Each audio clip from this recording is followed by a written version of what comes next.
Joining us now is Robert Pallitto. He is an associate professor of political science at Seton Hall University's Department of Political Science and Public Affairs. And Dr. Pallitto just put out a book on torture and state violence in the United States, a documentary history.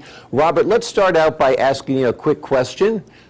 When I think of torture in the United States, obviously we think of post 9/11, but we also think about Jack Bauer and the whole 24 phenomenon.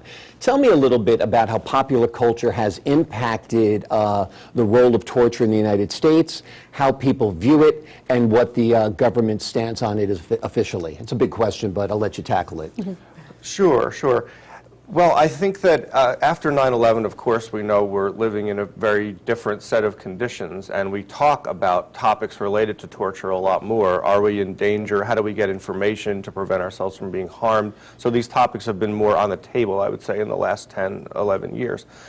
But when I did my research, I noticed that we've had a sort of a long-standing ambivalent relationship with torture as a country. I mean, going back even to colonial times, on the one hand, we spoke very strongly about preventing torture, limiting torture. It's against our tradition of protecting individual rights. On the other hand, there have been times when we've used it or used things that most of us would now see as torture in permitting corporal punishment of slaves, in allowing people to be mutilated as a part of a punishment for a crime. So all through our history, we've been sort of struggling with this question, what is torture, first of all? And secondly, should we permit it, and in what circumstances?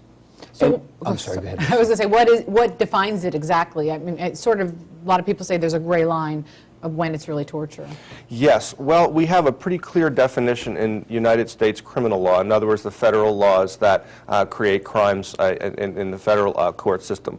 And the definition is pretty clear. It says that when the government inflicts severe pain on a person for the purposes of extracting information or some other purpose, that constitutes torture.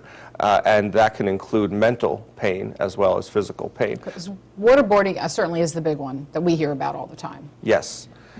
And it's kind of striking that in the early years of the Bush administration, some of Bush's advisors actually advised him that waterboarding was not torture, because even though it created severe pain, they said it didn't leave any kind of lasting harm. In other words, once you stop doing the technique, which is, of course, creating a feeling of drowning in a person by pouring water over a cloth on their face, that once you stop, there's no harm. But, of course, when you're measuring psychological harm, it's not always things that you can see that hurt people. It's also the effect of trauma that happens. So later on, the Bush administration sort of backed away a little bit from that definition of torture, or maybe not definition, but justification that this was not actually meeting the definition of severe pain.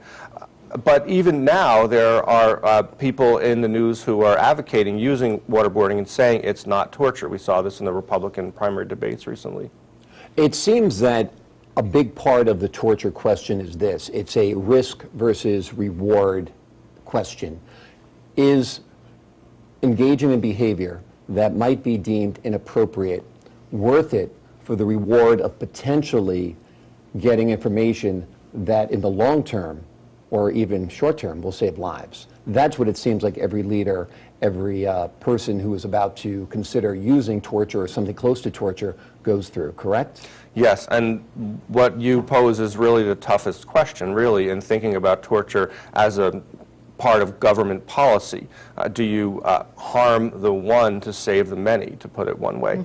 And I guess there are two ways to look at it. One is to look at it practically. We have a lot of evidence from experts who know and who've engaged in interrogation that torture is really not the best way to get information from people. That in fact what you get many times are false statements, because people will say anything in order to end the pain, or you get at most little bits of information that can be put together into to form a larger picture. And of course what that means is you have to torture many people, and it no longer becomes torturing one person to save millions. Do you torture 100 to save 10,000? Do you torture 1,000 to save 1,001? And so it becomes a lot more difficult. So there are a lot of practical questions surrounding the use of torture. One good example of an expert who's really pointed out the practical limitations is Ali Soufan, who was an FBI counter-terrorism specialist who did a lot of the investigations following the bombing of the USS Cole, and also related to 9/11. And he said very emphatically in a statement before the Senate that torture simply does not work. It is not the way that he gained information. He didn't know of any case where torture had been the best or the most effective way to get information. And then, of course, there's what we could call the moral question. I mean, as a nation, we stand for certain principles. Do we want to violate those principles to get to a certain end? And you can even sort of look at the moral question in a different way and say there are practical consequences when we violate our ideals in terms of how our service members could be treated should they be captured by another power, or in the sense of how other countries view us and our standing in the world. So it's a very difficult question, but I do think that there are clearer answers than we sometimes see in popular discussions of torture. So globally, what do you think the feeling is? Well, I think there's a feeling that the United States thinks that it can behave with impunity. In other words, if we feel that torture is justified, then we can go ahead and do it. If we want to send people to other countries where they can be tortured, then we can go ahead and do it from our perspective.